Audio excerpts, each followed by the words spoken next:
Those dark spots. Those continents. And there are the oceans and the trees. You can't see them. In my mind, I can. I'd like to run down a road that's lined with pine trees. Would you? Yes, and feel just once again the excitement of speed. But we're already running at 90,000 miles an hour. And we're standing still. That's nothing but an illusion. Do you know what day it is? Don't you know that in space we don't count the days? No, but do you know what date it is? It's the 359th of rotation around the sun. That's just part of it. It's Christmas, Lucy.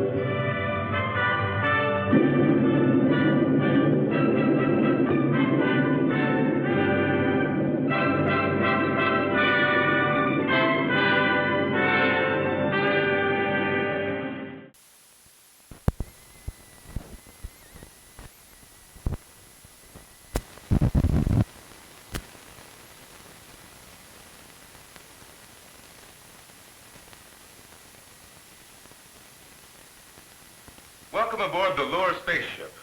I'm your spaceflight captain speaking to you from the briefing room. We'll blast off as soon as Cadet Frankie Lure has our provisions stored. Is Cadet Frankie Lure aboard? No? Well, our telescanner screen will find him in a hurry.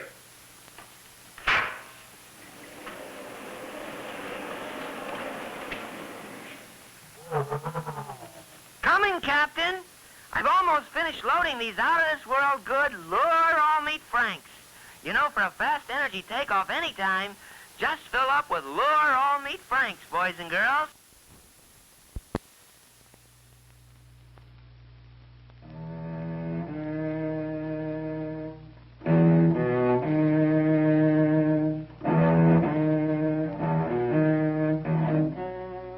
On Earth, we move between points which remain fixed relative to each other.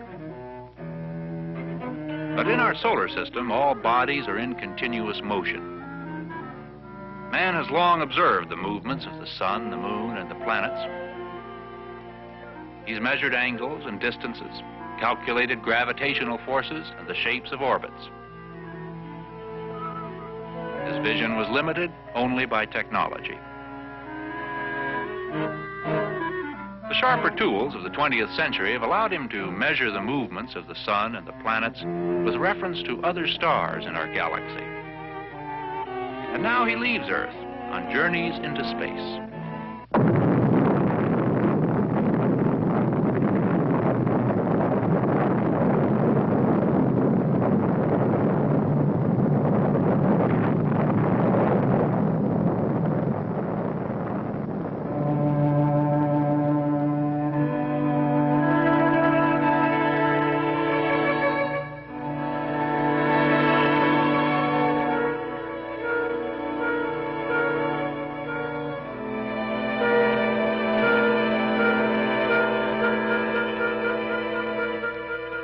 Eventually, man will set out toward another planet, millions of miles distant.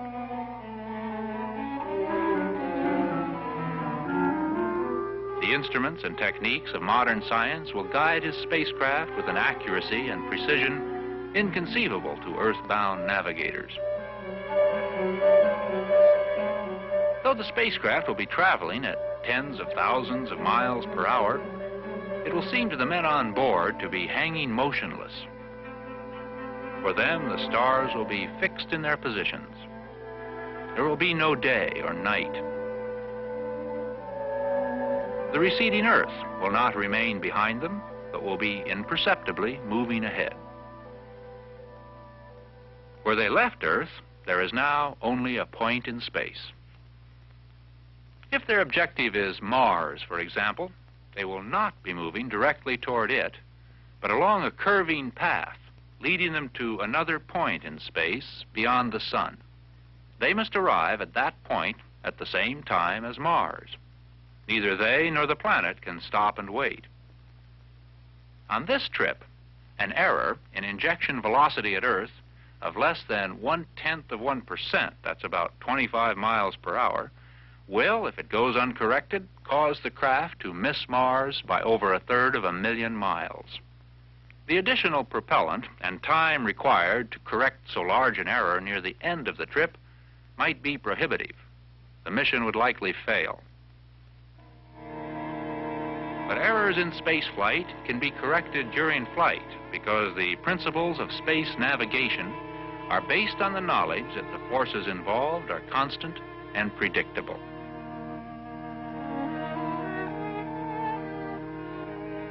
In our solar system, each planet is locked into its orbit around the sun by its particular velocity, the planet's momentum being balanced by the sun's gravitational pull. The inner planets, where the pull is greatest, travel at greater speeds than the outer planets, where the pull is weaker.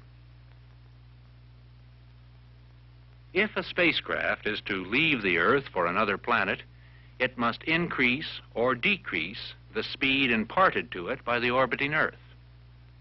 Yet, either way, this velocity change is a fraction of the orbital speed of the Earth, 66,000 miles an hour. The velocity imparted by the Earth also puts the spacecraft into the ecliptic plane. That's the plane of the Earth's orbit. It would take the expenditure of considerable energy to get out of that plane. Fortunately, all planets move in planes very close to the ecliptic, and they all orbit in the same direction.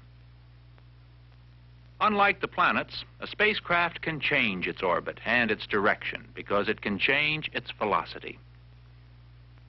When a spacecraft escapes the Earth's gravity in the same direction as the Earth's travel around the sun, its greater momentum around the sun overbalances the sun's pull, throwing the spacecraft outward. But the sun's steady pull eventually slows the craft's outward flight, and here, unless it can boost its speed, it will start to fall inward. On the other hand, if the spacecraft leaves the Earth at the same speed as before, but in a direction opposite to the Earth's travel, it reduces its own velocity around the sun, permitting the sun to pull it gradually inward. But as it falls, it gains speed. This increasing momentum will throw it outward again unless it can reduce its speed. It is a controlled velocity change which alters the course of an orbiting body.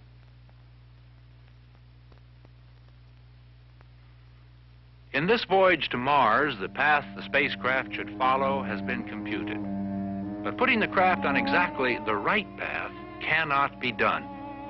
Even the most sophisticated launching rocket controls can't avoid small inaccuracies in launching or account for the uncertainties in the orbits of the Earth and planets. There will always be a small error to be corrected.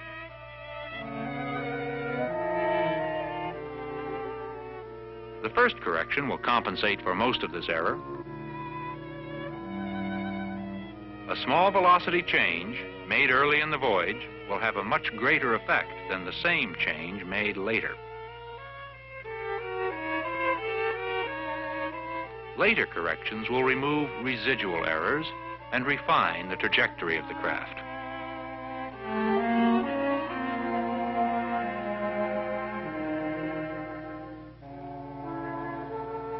Fundamental to all navigation is the ability to measure angles. For this, man in space uses a sextant, a device he's been using for over 200 years. With this instrument, the astronaut measures precisely the angle between a planet and a known star. This is recorded along with the exact time of the sighting. This angle defines a cone of position because the angle between the planet and the star could have been sighted from any point on the surface of that cone. But one sighting will not tell him where. The astronaut does know he is near his desired trajectory. His approximate speed, elapsed time, and limits of possible error locate him within a football-shaped volume which navigators call the estimated ellipsoid of position. The space where this ellipsoid intersects the cone establishes his position more closely, in an area where the two coincide. From this, he knows about how far he is from his desired trajectory. Repeated sightings will be made to reduce the amount of uncertainty until the actual trajectory is determined within the allowable limits. If it does not coincide with the desired one, the astronaut must perform a mid-course correction to put his craft on a corrected trajectory. A more precise method for determining position uses 3 sightings from separate known bodies. The 3 cone-shaped surfaces intersect and establish a point of position.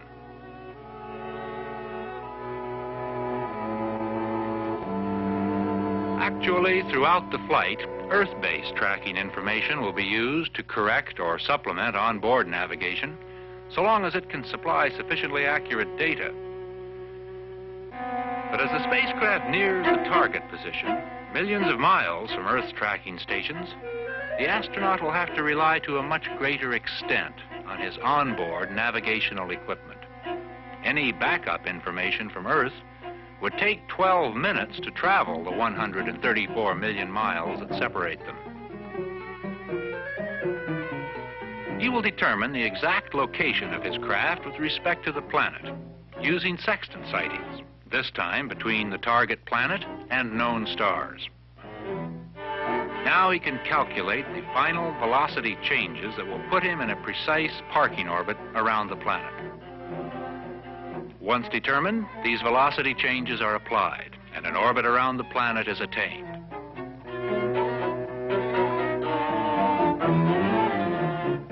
The astronaut will then use his sextant to track landmarks.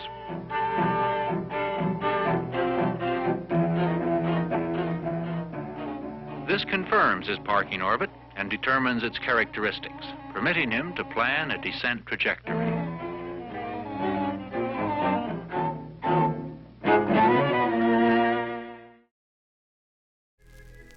You're watching Sleepcore. Pleasant dreams.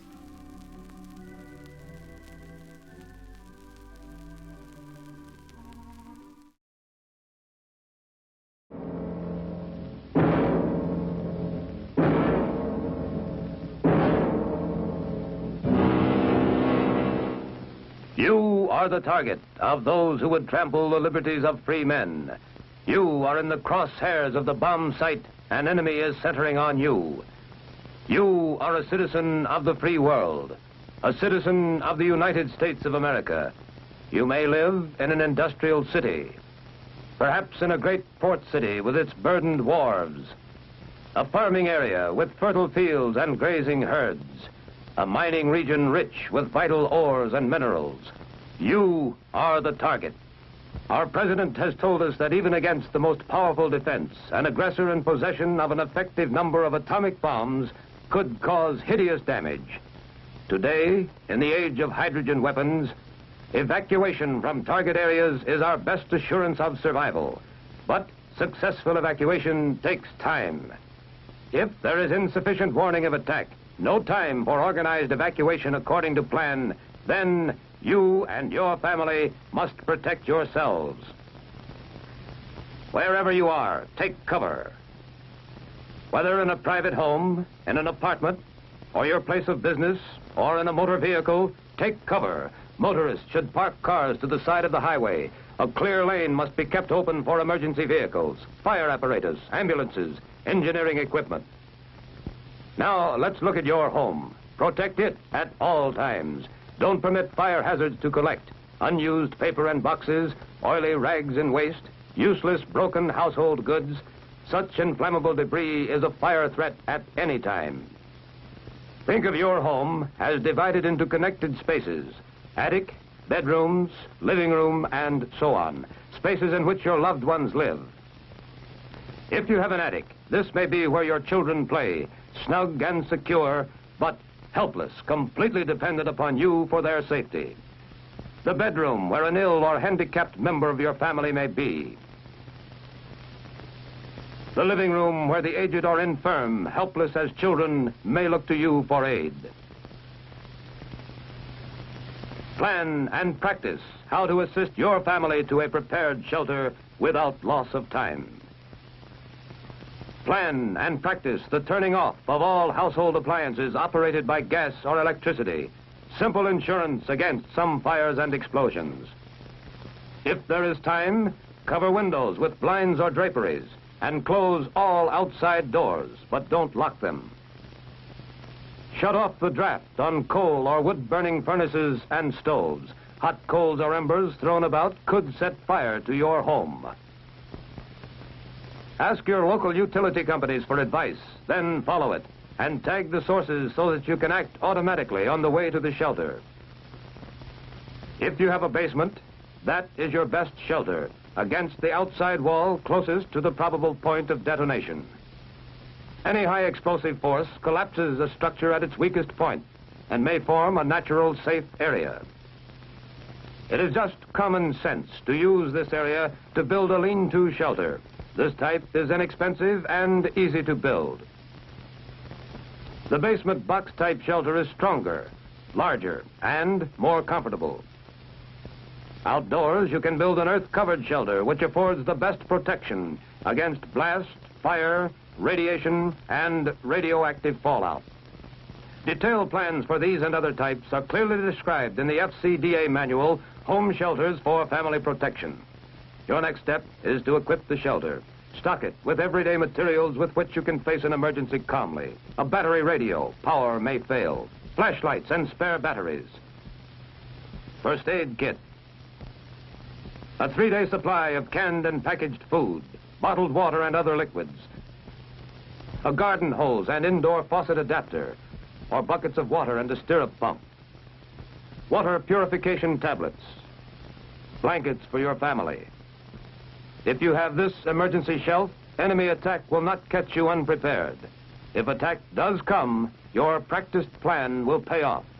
Do not use your phone. It must be reserved for vital emergency messages. Clearly mark the radio dial setting at 640 and 1240 so that you can receive official news and civil defense instructions on the Conelrad frequency used in your area. Your life may depend on this.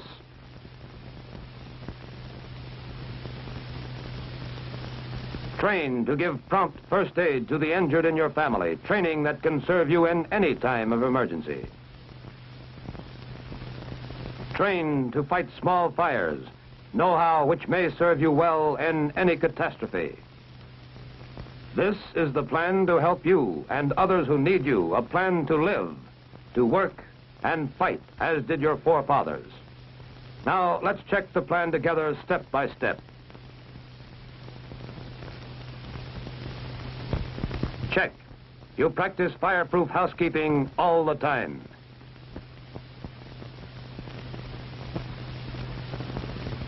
Check. You have some type of firefighting equipment to fight small fires, and you know how to use it.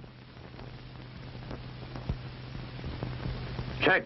You have canned and packaged food, canned milk, fruit juices, and water to last your family 3 days. Check. You know the Conelrad radio alert may be the first warning of enemy attack. Prepare to take shelter and obey instructions instantly.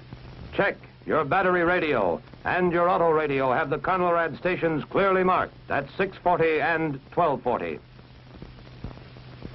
Check. You have a civil defense first aid disaster kit, and at least one member of your family is trained in first aid. Check.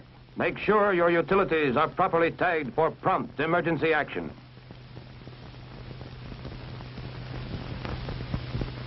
Check. Be ready to turn off all gas and electric appliances quickly, where advised by local utilities. Check. Cover windows and close outside doors as you take shelter.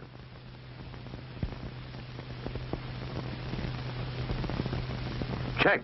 If you are directed to take cover while driving, park in the first clear space so as not to block emergency traffic. Check. You have an emergency plan to get to shelter quickly and safely wherever you are. Check. You have taken training courses and read training pamphlets to prepare in advance against enemy attack. Check. You will not touch your telephone after attack. It must be reserved for critical emergency calls. Check. Study and practice your Family Action Civil Defense Plan now. The plan for prompt action in the face of any disaster. Tornadoes and hurricanes. Fires. Floods or enemy attack. You will be prepared. You will know what to do instantly to help ensure the survival of you, your family, your country.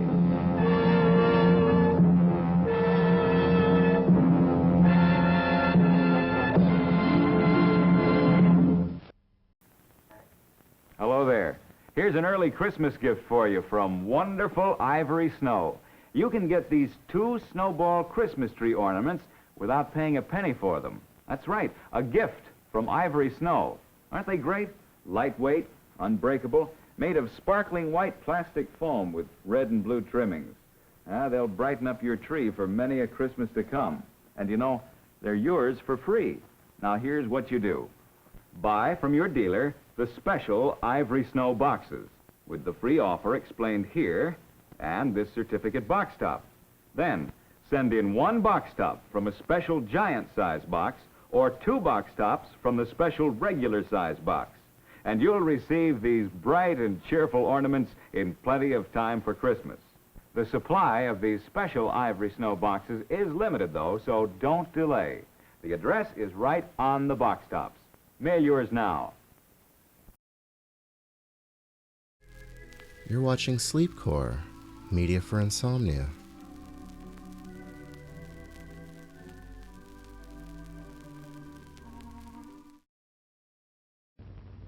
Get the item that adds to your personal comfort.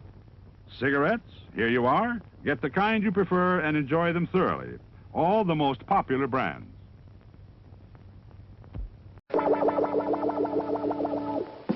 This drive-in theater is radioactive. Now you can hear tonight's show on your AM car radio.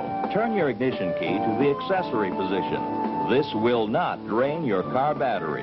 Now turn on your radio and zero in on the following AM station. Minuteman, our light solid propellant ICBM, has from its concept been designed to fire from the hull with almost instantaneous strike-back capability. The upcoming Titan was our first ICBM with the silo lift configuration.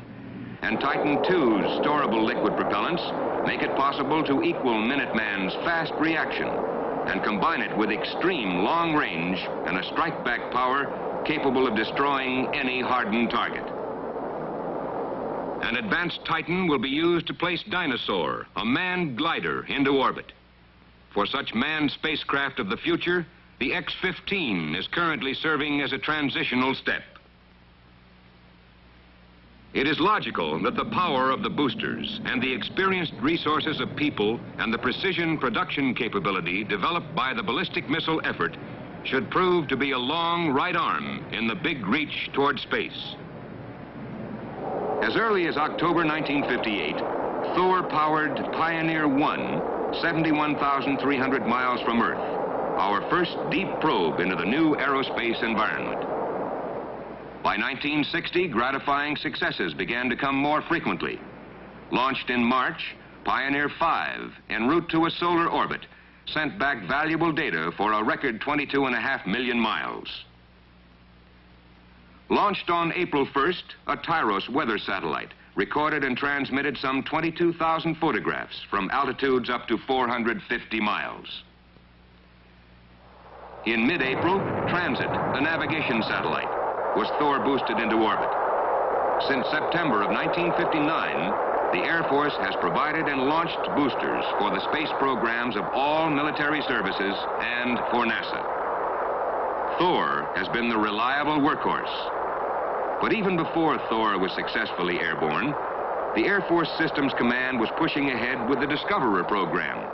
to develop a space vehicle capable of carrying out a number of useful passive military missions. The resulting upper stage vehicle, a Gina, can be reoriented. It can be directed and controlled. It can communicate and restart. A key objective of the Discoverer program was the recovery of a capsule ejected during orbit.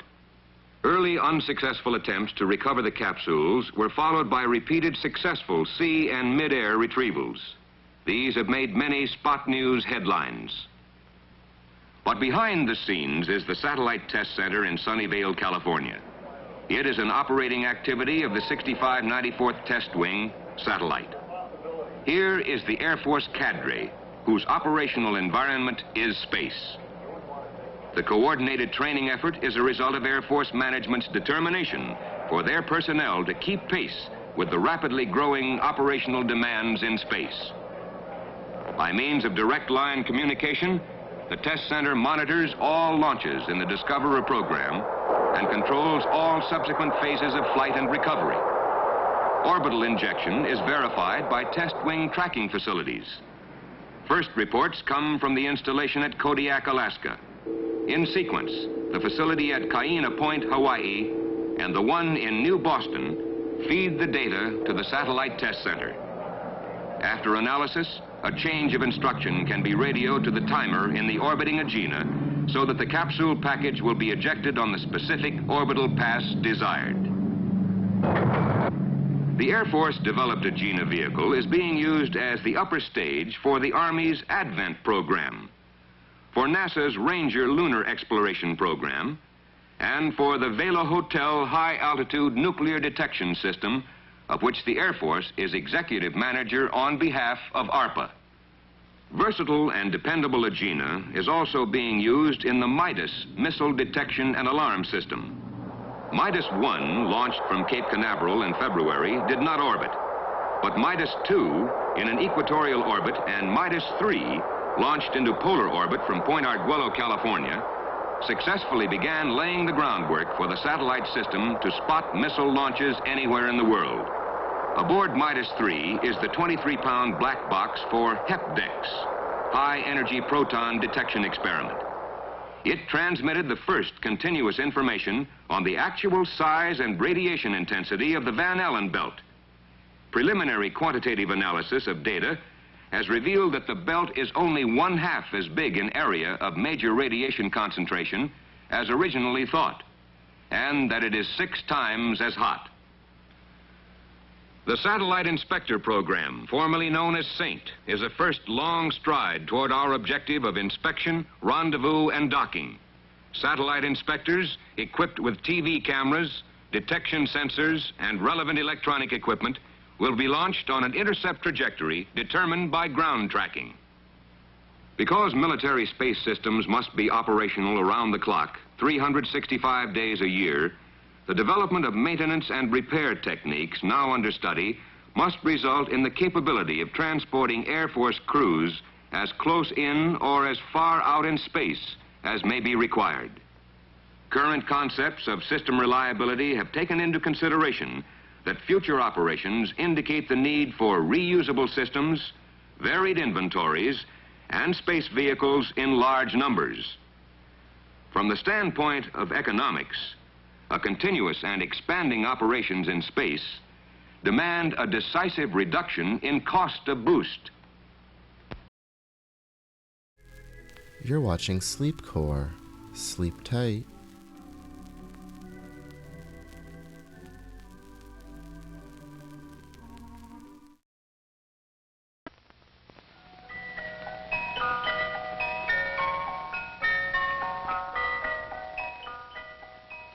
Friends, here's a wonderful Christmas gift for anyone who smokes, because it says Merry Christmas and Happy Smoking 200 times.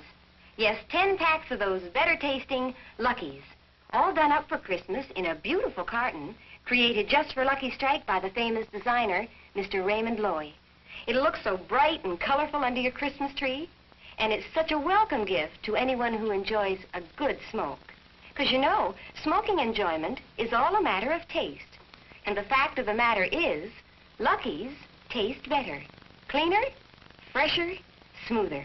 That's why you can't go wrong if you remember your friends with these colorful Christmas cartons of Lucky Strike. Be happy, go lucky for Christmas gifts this year.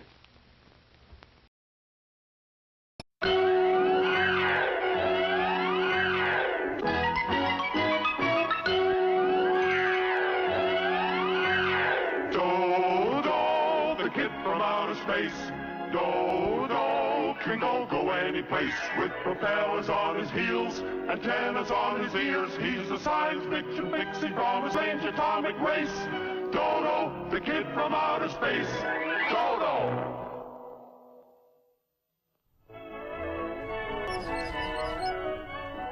Hi, Dodo. Have I got news? Nip zip it, compy. Did you get good views? See for yourself what I've got in the can. Some real funny stuff going on in Japan. That's a nice panorama of Mount Fuji. Yeah, but every couple of nights, those mysterious lights give them real bad frights. Zuda palawful. They might be caused by reflecting mists. Not according to the scientists. This particular puzzle, even their international colleagues can't help crack.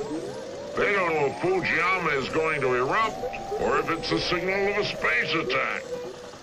Last night came the worst fright, throwing brighter reflex, and then to top it off, the lights developed sound effects. I see those living near Fujiyama getting quite nervous. Yeah, but the kids don't mind because the schools are out of service. Business is taking a big drop. Everyone's closing shop. The government is in despair. Officials are tearing out their hair. Yeah, Dodo, I can anticipate. Kizanso, compy. Let's investigate.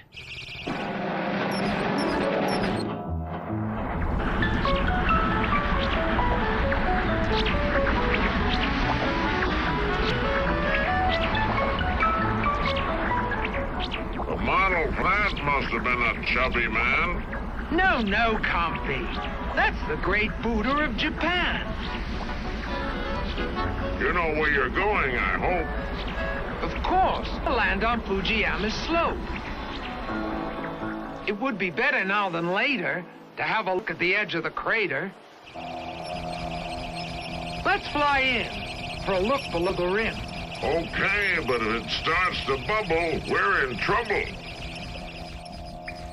Nip-zipic, this ledge, just below the edge.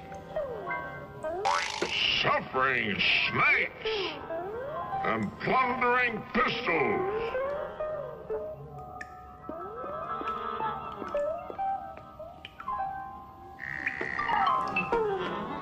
Those were funny reflections in the crater crystals. That's it. They must be reflecting some sort of light. And that's what's causing this Japanese fright. We'll stay down here till the lights appear. And I'll beam my ears on course to identify the source. Yeah, and if you don't get the signal back, we'll use the saucer for a track.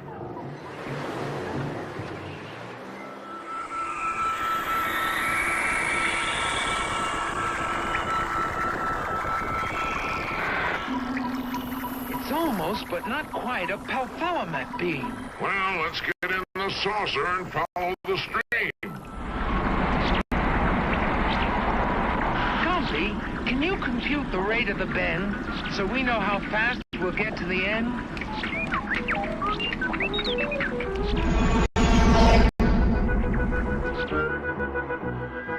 I have a feeling we've been here before. Of course. It's Astronome Land. Elvor. Welcome back into our sphere. I'm very glad to see you here. We astronomes find life upsetting due to mysterious signals our new telescope is getting. Our astronomer in an Ibble moan says they're invasion threats from a planet unknown. Let's see if I can spot a link. Things may not be as bad as you think. Stumpy, to make sure I'm seeing right, compute the lens on this site.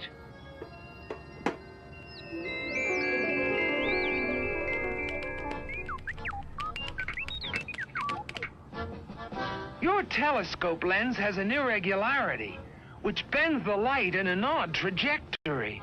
Your beam hits the crystals in the Fujiyama crater and reflects back in your lens 5 splans later. Yeah, and your beam has worried the Japanese. They think they're in an invasion squeeze. Look!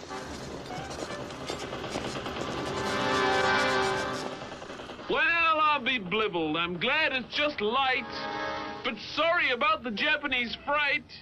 Let's make a joint telexener quickly to their land. We can't. The Japanese are Earthlings and have no built-in think band. But a visit by you for a telecast would help the situation very fast. We Alvarians apologize for the frightening lights and say blibble to all, and to all, good night.